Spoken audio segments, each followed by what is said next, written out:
नमस्कार, प्रणाम। हम योग के बारे में आपको कुछ जानते हैं वो बताएंगे कि योग से क्या लाभ हैं और कैसे होता है।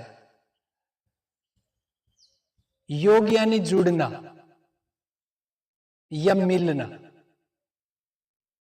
योग का अर्थ मिलना है और योग पूरा आध्यात्मिक है, सिर्फ अनुभव का है।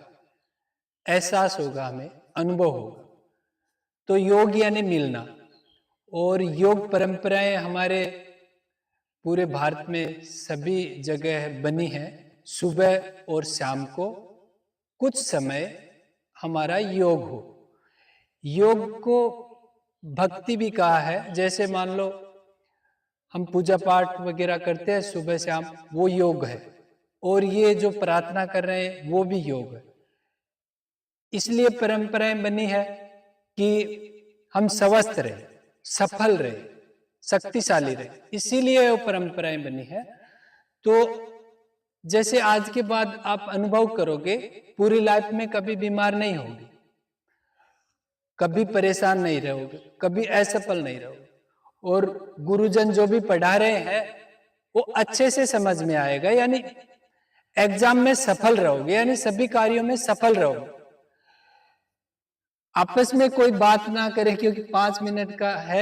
एक बार योग क्या है वो बताएंगे और फिर 5 मिनट का योग करवा देंगे। तो आज के बाद में आप बीमार, परेशान और असफल नहीं रहोगे। जो भी कार्य करोगे वो एक सफलता के साथ करोगे। योग यानी मिलना, और योग परंपरा यानी जो प्रार्थना है, जो पूजा पाठ है घरों में सुबह शाम, इस पे आज तक पूरे इतिहास ने जोर हमेशा से रखा है कि भाई सुबह शाम होनी चाहिए योग प्रेयर, यानी ईश्वर से मिलते रहे हम, तो हम स्वस्थ रहेंगे।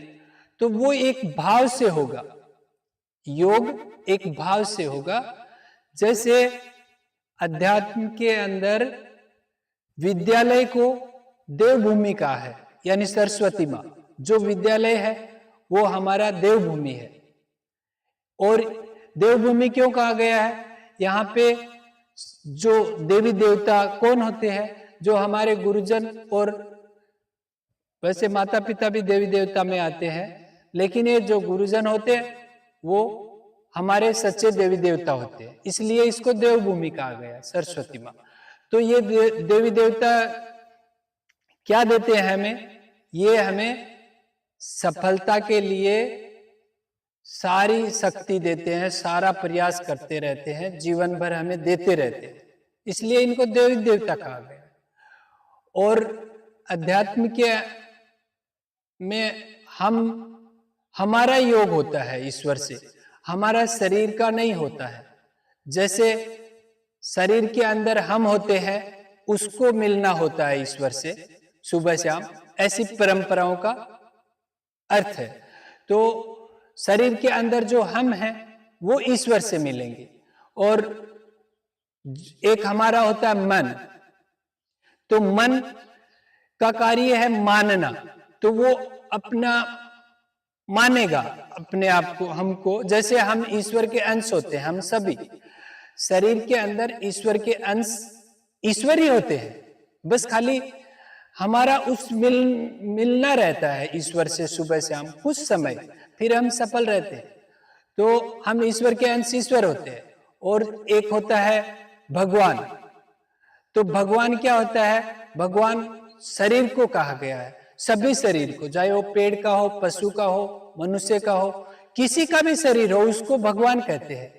तो जैसे भय भूमि, गय गगन, वह वायु, अग्नि, न नीर, यानी जो भी पंच तत्वों से जो बना है उसका शॉर्ट नेम है भगवान। तो भगवान कौन? हमारा शरीर।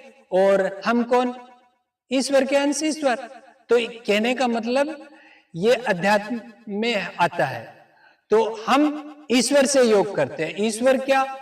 ईश्वर पूरे विश्व में एक एनर्जी होता है, विश्व चेतना उसको कहते हैं, एक शक्ति होता है। तो हम भी शक्ति है, तो वो भी शक्ति है। तो थोड़ी सी शक्ति बड़ी शक्ति से मिलती है, इसलिए वो योग में ऐसा होता है। तो हम ईश्वर के अंश, ईश्वर से मिलते हैं, उसको योग कहते हैं, और उसी के ये प्रार्थना है। तो जैसे एक प्रार्थना है, आपने सुनी होगी, सुबह सवेरे लेकर तेरा नाम प्रभु, करते हैं शुरू आज का काम। तो उनका नाम लेंगे हम, किसका? ईश्वर का, जो हमारे अंदर हम जो हैं उसका, उसको याद करेंगे। और फिर दूसरा आएगा, शुद्ध भाव से तेरा ध्यान लगाए हम, विद्या का वरदान तुम्हीं से पाए। जैसे ही हम उस पर ध्यान देंगे तो सारे वरदान मिलते हैं हमें। उसमें स्वस्थता का भी वरदान रहता है, सफलता का भी रहता है।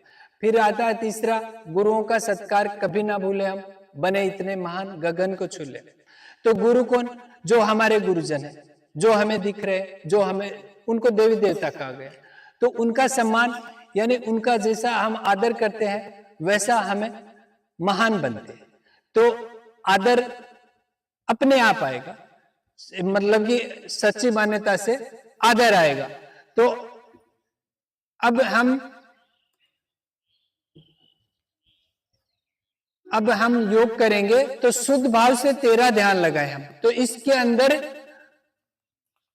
5 मिनट हम अपने आप का ध्यान करेंगे, यानी उसको योग कहा गया। तो हम ईश्वर के अंश है ना सभी, तो उसका ध्यान करेंगे। तो उसके अंदर जैसे मेडिटेशन का नाम सुना होगा, मेडिटेशन में क्या होता है कि आंखें बंद कर लेते हैं और कुछ नहीं करते हैं, रिलैक्स बैठ जाते हैं। रिलैक्स बैठ जाना है, कुछ नहीं करना योग होगा। और कोई भी बात ना करे ये 5 मिनट के अंदर। भारतीय संस्कृति की प्राचीन, कोई आपस में बात करेंगे तो ईश्वर से योग नहीं होगा। योग अर्थात जुड़ना। जुड़ना किससे? जुड़ना स्वयं से, जुड़ना अपनी आत्मा से, जीवात्मा का परमात्मा से जुड़ना। जुड़ना उन समस्त गुरु शक्तियों से जो प्रत्येक क्षण हमारे साथ है। बस इस योग के माध्यम से गुरुजी उनको बोलो ना बैठ जाएं या तो बात ना। परम पूज्य गुरुदेव का कहना है कि केवल योगासन ही योग नहीं है।